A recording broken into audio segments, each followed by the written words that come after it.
Buenos días, mi nombre es David Urlegui y les voy a presentar un proyecto que vengo realizando con mi compañera Pilar Pérez Fuentes. Ambos formamos parte de la Universidad del País Vasco y venimos desarrollando un pequeño proyecto en la localidad panameña de Portobelo, en el seno de una población afrodescendiente. Y en este caso nuestro paper lleva por título Voces de Portobelo, Memoria, Oralidad, Identidad y Condiciones de Vida. Nuestro proyecto pues, se inserta en el marco del Decenio Internacional para los Afrodescendientes, que concluye en el próximo 2014 y que tiene como principal objetivo el reconocimiento, la justicia y el desarrollo de las poblaciones afrodescendientes. Como tal, digamos que el proyecto se centra en la preservación del patrimonio cultural y en concreto del patrimonio inmaterial. Además, este proyecto, digamos que busca un resguardo también en la Convención de la UNESCO de 2003, en el cual pues ya se insta a proteger el patrimonio cultural en sus distintas expresiones y variantes. Nuestro principal objetivo con este proyecto, que como digo todavía está en marcha, pues es la construcción de un archivo digital de memoria de afrodescendientes en Portobelo, que puede extenderse a poblaciones aledañas. En este sentido, entendemos que las fuentes orales pues constituyen fuentes inagotables para adquirir y difundir un conocimiento práctico sobre un pasado que es sentido y experimentado como propio por parte de individuos y de comunidades. Entendemos, sobre todo, que constituyen una herramienta muy valiosa para ver cómo estos individuos y grupos representan el tiempo histórico para explicar sus vidas y el mundo que les rodea. Y en este sentido ofrecen unas descripciones densas emocionalmente que, como planteó en su momento Alessandro Portelli, pues no solo nos informan sobre lo que hizo la gente, sino sobre lo que deseaban hacer, lo que creían estar haciendo y lo que ahora creen que hicieron, conectando de este modo el pasado con el presente y el futuro. La localidad de Portobelo pues, se ubica en el norte de Panamá, es una localidad costera próxima a una de las dos entradas del Canal de Panamá, que es la ciudad de Colón, que pueden ver aquí en la pantalla. En este proyecto, pues una de las principales razones por las que escogimos la utilización de fuentes orales es porque nos dan un acceso muy directo a la experiencia y a las condiciones de vida de estas personas, ¿no? De la comunidad. Y en ese sentido, pues encontramos graves carencias en esta población en lo que respecta al desarrollo comunitario, ¿no? Por ejemplo, la carencia de agua potable o de tratamiento de aguas residuales, la insuficiencia de personal sanitario y de infraestructuras sanitarias, los problemas en la recogida y el tratamiento de basuras, importantes problemas también en lo que respecta al ámbito educativo, con unas infraestructuras pues inseguras, poco adecuadas, un importante analfabetismo funcional en el caso de los adultos, abandono escolar, elevadas tasas de contracción del virus del VIH y de embarazos adolescentes y problemas muy notables que tienen que ver con la inseguridad y con la violencia, ¿no? En este sentido, pues bueno, hay dos zonas fundamentalmente afectadas por la violencia derivada del tráfico de drogas y una de ellas es la ciudad de Colón, que señalaba anteriormente y que está muy próxima a la ciudad de Portobelo, a escasos 40 kilómetros. Y por otro lado, en lo que respecta al patrimonio histórico, dado que es una zona de enorme valor histórico, pues también se han detectado importantes deficiencias en el conjunto de fuertes y monumentos que hay en la localidad. Destacaba, en ese sentido, en este plan de desarrollo comunitario, la desmotivación de la población, que venía siendo objeto de estudios que, sin embargo, pues estudios que no repercutían en la mejora de sus condiciones de vida. Y este es un aspecto que queríamos también solventar y, bueno, tratar de hacer una cosa más participativa, como explicaré posteriormente. Bueno, aquí tenemos una pequeña foto pues cotidiana del día a día, es la única abarrotería o pequeño supermercado que hay en la localidad y ahí pues bueno, vemos una pequeña escena cotidiana, ¿no? De cómo transcurre la vida en Portobelo. Es un sitio en el que el tiempo y el espacio, la historia y la geografía tienen una enorme importancia. En ese sentido, pues fue una de las poblaciones más importantes de América durante los siglos XVI y XVII, donde se intercambiaban las mercaderías y personas esclavizadas procedente de buena parte de África. Como pueden ver ahí, pues una serie de países, de regiones, incluso de reinos pues bueno, con población que fue secuestrada y esclavizada y llevada a la aduana de Portobelo, ¿no? Lo que también, pues bueno, le asigna un peso importante a las personas de ascendencia africana, ¿no? De hecho, en el censo de 2019, de los 10.581 habitantes de Portobelo, pues más del 30% de la población se dice o se denominaba afrodescendientes sobre el total, siendo la tasa más alta del país. La identidad negra en Panamá, pues tuvimos la oportunidad de comprobar que es una identidad extraordinariamente compleja, ¿no? Que, entre otras cosas, esa complejidad viene de las distintas procedencias de las poblaciones afrodescendientes que viven en ese país. Por un lado, tenemos lo que allí se denomina como negro colonial, negra colonial, que serían básicamente descendientes de población esclavizada por parte de la corona hispana.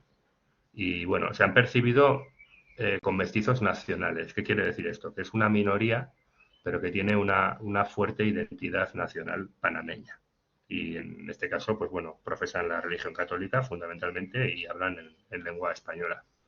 Por otra parte, tenemos los denominados negros antillanos, negras antillanas, que proceden de las Antillas y que fundamentalmente fueron traídos como mano de obra migrante para la construcción del canal, digamos, bajo el auspicio de los Estados Unidos. Y en este sentido, pues profesarían la religión protestante y hablan la lengua inglesa. Ya desde comienzos de este milenio, pues se vienen produciendo algunas iniciativas por parte del Estado panameño, como el Día de la Etnia Negra, que tienen como objetivo pues reconocer el aporte, la contribución de las personas afrodescendientes a la cultura y la República panameñas. No obstante, también hay que apreciar, o pudimos apreciar, que el término afropanameño es una construcción reciente, que abarca un conjunto de poblaciones que social y culturalmente presentan importantes diferencias y, de hecho, pues muchas de las personas no se reconocían en ese término, de las personas con las que estuvimos trabajando, ¿no? Y optaban pues por otros términos, fundamentalmente negro o negra. Y bueno, en ese sentido vemos que funciona como una suerte de herramienta de inclusión-exclusión también, ¿no? Y es interesante problematizar y, como digo, complejizar, ¿no? Esa identidad negra que hay en el país. Por otra parte, Portobelo es un centro muy importante de la denominada cultura Congo, un centro de cultura folclórica. Entendemos por cultura Congo pues un conjunto de tradiciones de descendientes de población africana que bueno, se basan en una serie de bailes y juegos que se dan entre los diablos, que representan a los blancos esclavistas, y los congos, sobre todo muy inspirados en la figura del cimarrón, ¿no? Que representan de algún modo la libertad y la rebeldía. Son unos rituales y unos bailes con una clara performatividad, ¿no? Se utiliza en muchas ocasiones un lenguaje propio, hablando al revés, bailando con pasos cruzados, vistiéndose con la ropa al revés. Y es un mundo muy llamativo y que ha llamado la atención de muchos investigadores e investigadoras, ¿no? Bueno, como tendremos la oportunidad de comprobar en este congreso, pues son muchos de esos elementos en realidad pues están presentes o son análogos a otros que podemos encontrar en distintos asentamientos afroamericanos en países como Ecuador o Colombia, Bolivia o Cuba, ¿no? Actualmente, y esto es importante también tenerlo en cuenta a la hora de acercarnos a este mundo, pues digamos que ha dejado de ser una manifestación exclusivamente popular o vinculada a los sectores más desfavorecidos para convertirse en un espectáculo turístico. Y digamos, este mundo tan vistoso pues ha llamado mucho la atención, sobre todo de una antropología fundamentalmente norteamericana, que de algún modo pues sigue poniendo en práctica unas visiones que podríamos denominar etnicistas, ahistóricas y en buena medida coloniales, que de algún modo pues no queríamos replicar con nuestro estudio, ¿no?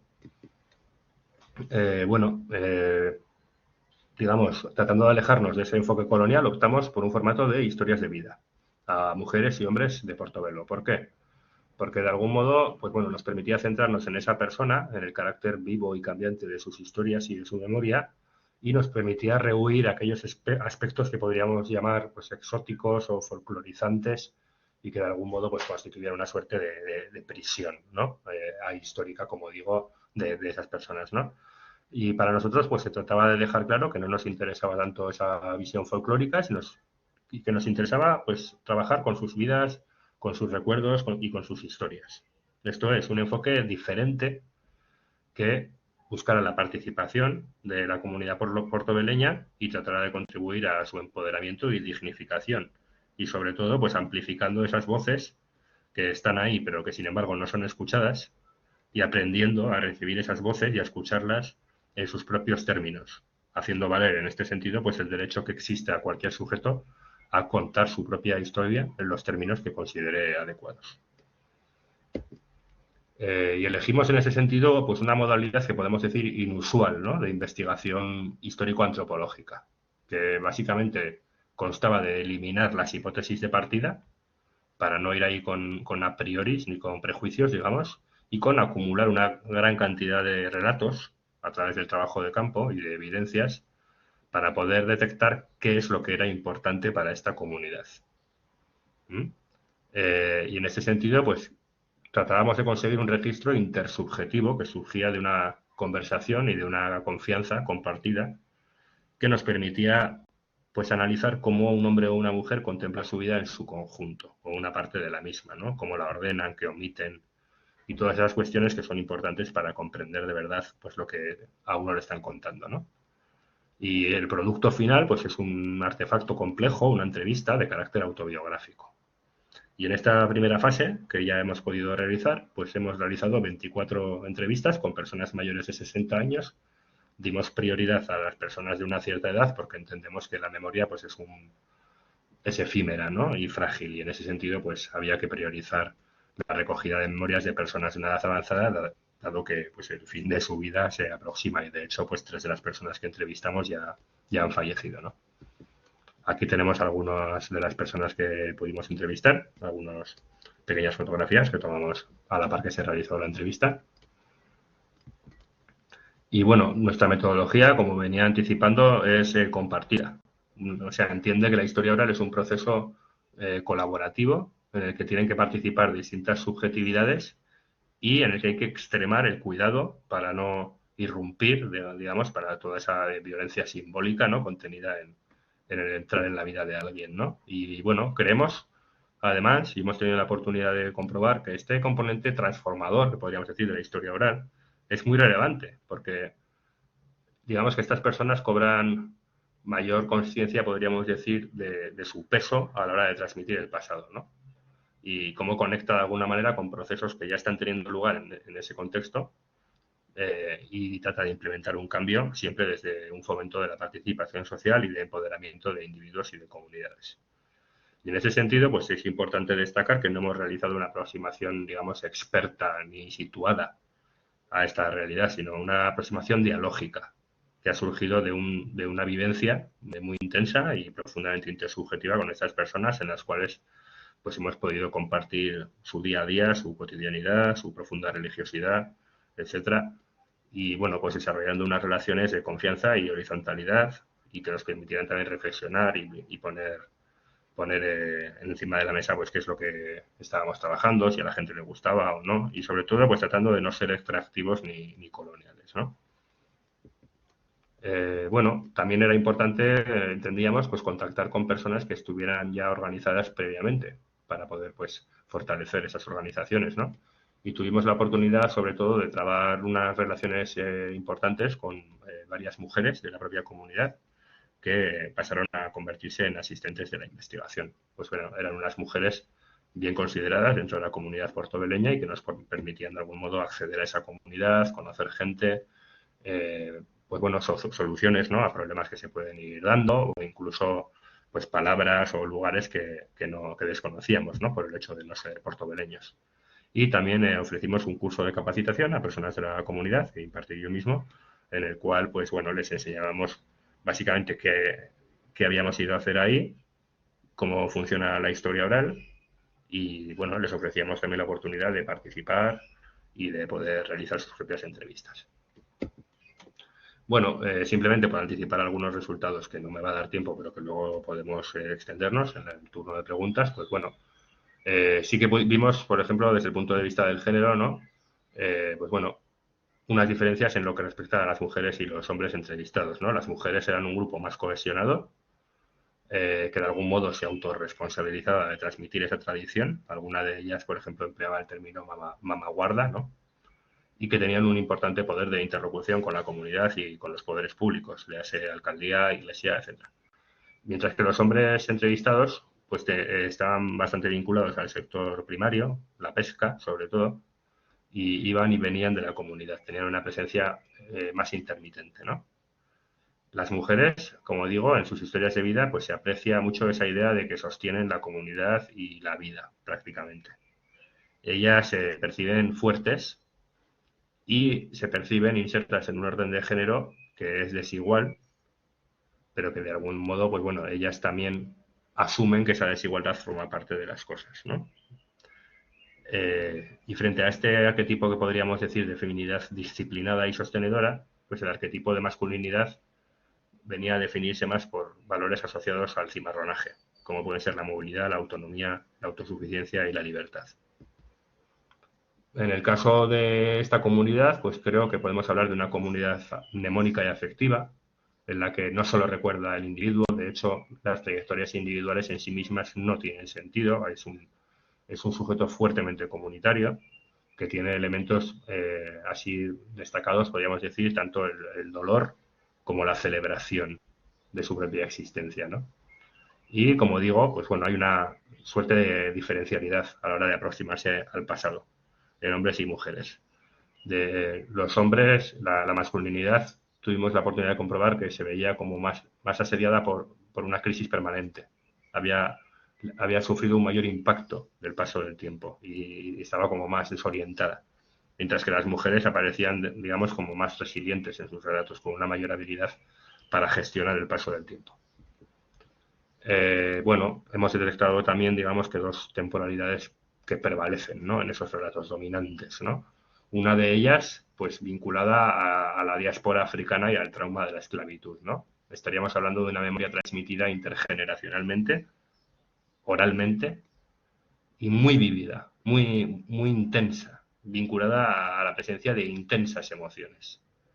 El dolor, el miedo, la ira, con referencias continuas pues, al maltrato de los españoles, a la desaparición de niños, a las violaciones, y con un fuerte temor y prevención con algunos espacios que estaban vinculados con esa experiencia de la esclavitud, como puede ser, por ejemplo, la aduana.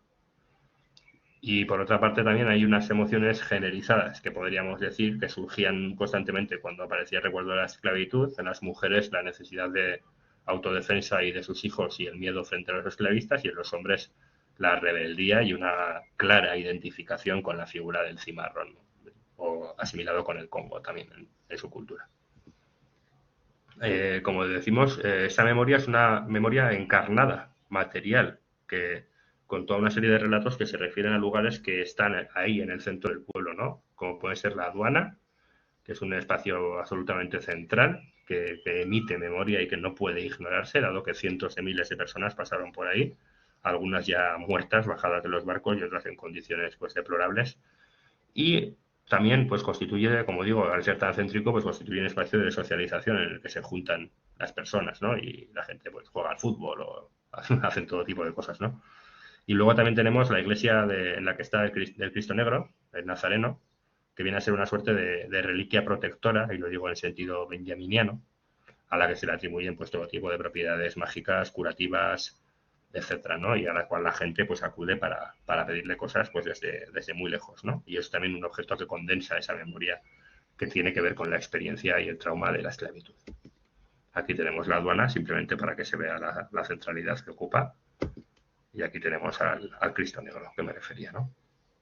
Y por último, también, muy vinculado a las condiciones de vida que tienen un componente más central, ¿no? en esta pequeña ponencia, pues hay un tiempo vivido que lo hemos llamado de alguna manera el paraíso perdido, ¿no? Porque es un tropo también que aparece constantemente, que es un tiempo que a diferencia del anterior, pues es un tiempo vivido, un tiempo que se ha experimentado dentro del tiempo de vida, ¿no? Y es una serie de relatos, como digo, que aluden a esa suerte de paraíso perdido y que tienen que ver sobre todo con el deterioro de los vínculos comunitarios y de estilos de vida pues que eran preindustriales y fuertemente rurales y comunitarios, ¿no? Con redes de apoyo mutuo y de parentesco.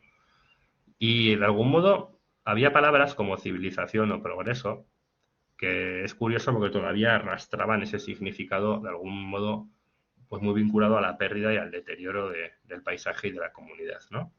Y en ese sentido hay una carretera que se inaugura por Torrijos, el gran padre de la patria panameña, en 1972, y que aparece como la suerte de cicatriz de la comunidad. Es un lugar que contiene de algún modo esa ruptura y esa pérdida, ¿no? Tengamos en cuenta que hasta entonces solo se podía acceder a Portobelo en barca, por vía marítima, ¿no?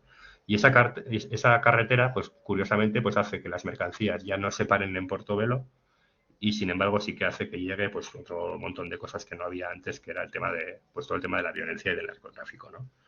Y en ese sentido, pues hay una vivencia doble y entrecruzada, ¿no? Que son esas memorias de la esclavitud, de la experiencia de la esclavitud intergeneracional, ¿no? Y este presente doliente de pérdida del paraíso, en el cual, pues bueno, ese paraíso perdido, digamos, muy asociados a las infancias y a la libertad, pues esos relatos que hablan de tiempos de alegría, de abundancia, en el que había agua en el pueblo y un sentido fuerte de pertenencia en la comunidad, ¿no? Que se ha visto pues brutalmente deteriorado en las últimas 4 décadas, ¿no? 5 décadas ya, perdón. Y bueno, pues en ese sentido, la imagen que transmiten estos relatos pues es bastante desoladora porque presenta una suerte de continuo de violencia, ¿no? En el que se transmite pues de la experiencia de ser esclavizado a ese paraíso perdido y posteriormente al